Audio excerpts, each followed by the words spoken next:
And I'm DeFlorias. It's good to have you this morning. Thanks for joining us. Of course, we're going to get you the very latest information that happened overnight, things quickly changing in Boston. First, let's take a look here locally. We'll get with meteorologist Christian Garman taking a look at how the day is shaping up for us here. Hi, Christian. And Tamon Bradley joins us now live from Boston with more on the overnight aspects and developments. Good morning, Tamon. Now, I understand that they did a search of an apartment there. Did they find out any information?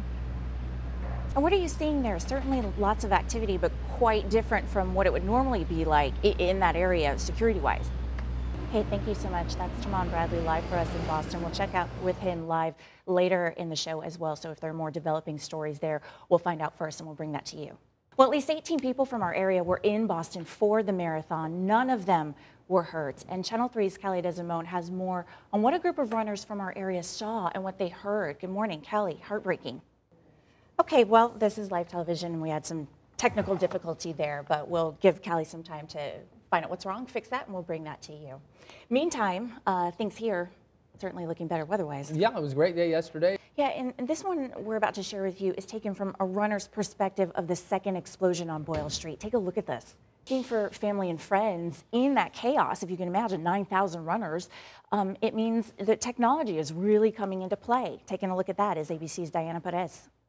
Lots of questions out there and people looking for answers. Yeah, and we're going to answer some of those questions for you as our thoughts, and of course yours as well, are with the people of Boston. But because we're Channel 3 News, let's take a look at what's going on here locally. We're going to get with meteorologist Christian Garman taking a look at how the day is shaping up. Good morning. First for you this morning, of course, we're all waking up to the aftermath of that tragedy that happened at the Boston Marathon yesterday. Now, White House officials are calling this bombing an act of terrorism. So here is the new and the latest information for you at this hour. 3 people have been killed, one of them an 8-year-old boy. The 8-year-old has been identified as Martin Richard. That's from the Boston Globe. 17 people critically injured, 25 people seriously injured, the total 144. At least 10 people have had to have amputation. Now, authorities have confirmed that search is part of the investigation into the bombing. The New York Post says the man is a 20-year-old Saudi national that lives in Revere, Massachusetts. Now, police say a search warrant was served last night. They didn't give any other details. Now, I know that's frustrating for you, but they're doing that to preserve the integrity of the investigation. But they are reiterating that there's no official suspect yet. There's not an official person of interest yet this morning. And Channel 3's Kelly Desimone has more on what a group of runners from our area saw and what they heard. And thank goodness, none of them hurt. Good morning, Kelly. It is 38 minutes after the hour. I'm going to round up to make sure you're not late. You know, I know you're looking for the latest information. We're here with you on air, but also online as well. You can find us at weartv.com, which I'm updating for you right now, also on our Facebook page. So we're connected with you. Wherever you are, that's where we're going to be. Well, ABC News is reporting that they've confirmed another injury in the Boston Marathon attack, so now they're upping that total to 145 people. That's new for you this morning, just announced in the last 2 minutes. And also because we are with you on air and online, we've been talking to you a lot about what's going on, and you're sharing a lot of your thoughts. And so let's take a look at what you have to say about that on our Facebook page. Now, Tracy wrote, "This is such a tragedy. Whenever something horrible like this happens, we blame terrorists from another country, possibly. We have to remember that there are those from right in our own backyards who do not like America as well. People are just evil. Prayers to all affected and the families who lost loved ones." And you can join that conversation. We're with you on Facebook, facebook.com/WEARTV. We're also with you on Twitter. You can find us at WEARTV. You can tweet me directly at Lena3D if you like.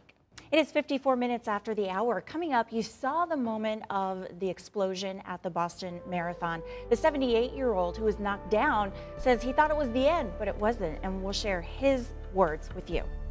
Good morning to you. It is 6 a.m. Yes, already. I'm DeFlorias. It's so good to have you. Of course, we are following the very latest developments. They're still coming into the newsroom early this morning from the Boston Marathon, so we'll get you updated there. Happening now for you. We're taking you live to Boston this morning. The city on high alert, of course. This is after yesterday's devastating marathon attack. Things so much more quiet there than you would expect. It's usually bustling with people on their way to work. This morning, it's a crime scene. Of course, this is developing. This came to light just in the last 15 minutes now. Let's get you the latest numbers. 3 people were killed, including an 8-year-old boy. You are looking at his picture there. He's been identified. His name is Martin Richard. Now, his mother and his sister also seriously injured. So they're included in larger numbers here. Let's take a look. ABC News did update the numbers. 145 people now reported injured, 17 of them in critical condition, 25 in serious condition. At least 10 people have undergone amputations. At least 8 of those people injured are children. And of course, we'll get more information this morning at 8:30 our time. That's when the FBI will do another press conference. And we do know that 2 devices exploded, but they also have 2 additional devices that did not explode. And they're hoping to get information there. They're calling it a treasure trove of information. And of course, security, you would expect this. It's being tightened at landmarks, government buildings, transit hubs, sporting events around the country and the world. Now in New York, authorities have deployed critical response teams and more than 1,000 counterterrorism officers. The Empire State Building, the United Nations, and the World Trade Center site being especially monitored as well. Also in London, tomorrow will be the Margaret Thatcher's funeral, and they are beefing up security there as well as the London Marathon, which happens on Sunday. We do have new information for you now regarding the timing of this. If you run a marathon, you'll know the 4-hour mark is when most people come across the finish line, and that's when, of course, the bombs detonated. We also have new information for you regarding people accepting responsibility or not accepting responsibility. Pakistani Taliban has issued a statement: wherever we find Americans, we will kill them, but we don't have any connection with the Boston explosions. That is new for you this morning. Now here locally, let's take a look. At least 18 people from our area were in Boston for that marathon. Now none of them were hurt, thank goodness. And Channel 3's Callie Desimone has more on what the group saw and what they heard while they were there. It's just devastating, as you can imagine. Hi, Callie.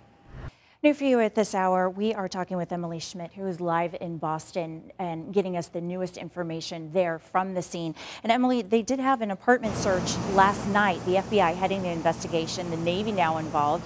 The FBI expected to make an announcement at 8:30 our time. So what new information can we expect after that apartment search? What does this mean for the people of Boston as they're waking up this morning? Certainly everyone knows what happened, but looking ahead, what does this mean for them there? Are they even allowed to go back to work? Is everyone staying away from the area? And 17 people in critical condition, 25 in serious condition. One of the surgeons at Boston Mass General calling the victims brave. Do you have any updates on their status, on their condition this morning? Okay, thank you so much. That's Emily Schmidt live in Boston. And we do know that that young boy's mother and sister were seriously injured there as well. We also shared a photo with you of the little boy, Martin Richard, and we'll do that again later on in this half hour as well. It is 6:19 and we're taking a break, but still to come for you. A lot of sentiment for Boston reaches space. We have a new photo from the International Space Station. And this is breaking for you as well. There's a 7.8 magnitude earthquake that's near the Iran-Pakistan border. Do want to get you this as well. A U.S. Marine helicopter made a hard landing overnight. This was in South Korea near the North Korean border. Now, this is not the helicopter, but it is one of the models that's similar. Now, 15 people were on board, 15 Marines. 6 of them are in stable condition this morning. It is 24 minutes after the hour. We're going to take a quick break. A little bit of a change for you this morning. Usually on Tuesdays, right about now, we introduce you to an angel in our midst, people who do good stuff in our community. But because of the breaking news with the bombing in Boston at the marathon yesterday and the latest details and information still coming into the newsroom, we've pushed that back, and we'll be airing that and sharing that with you tomorrow. Good morning to you. It is 6:30, Tuesday, April 16th. I'm DeFlorias, and it's so good to have you. Thanks so much for waking up with us. We do have late breaking information for you this morning about yesterday's bombings at the Boston Marathon, so we're going to get you updated in just a few minutes. Happening now for you, we have a live shot of Boston for you this morning. The city, of course, on high alert after yesterday's marathon attacks. Now let's get you the latest information. Things have changed. The numbers have changed a bit. ABC News confirms that 145 people were injured and are at hospitals this morning. That number changed from 144 when you went to sleep last night. Also, NBC is reporting that it appears 2 unexploded bombs are not part of this scenario now. They've only found 2 bombs that did explode. Of course, you saw video from that yesterday. The FBI will be making a press conference this morning at 8:30 our time.